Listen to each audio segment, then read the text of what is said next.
Injabulo kwi-Kaizer Chiefs ngesikhathi ibungaza usuku lokuzalwa luka-Kaizer mutaung.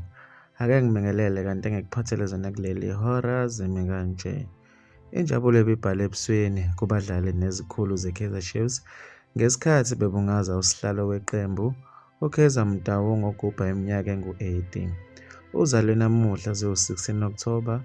Ubeseunxusa abadlali be-Kaizer Chiefs ukuba beqhubeke bedlale ngokuzikhandla nangokuzimisela.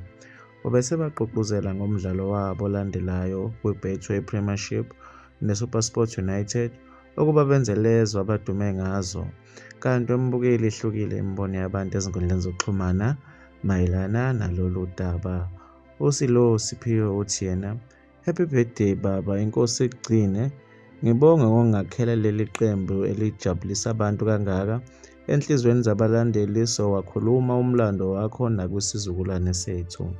Kanti uNjabulo uthi yena, "Happy birthday chairman, at least you got your Kufa Cup as a present." Mbukeli, bekuyizona-ke lezi ebengikuphathelezana kuleli hora. Bekuvo lakho kwi-comment section.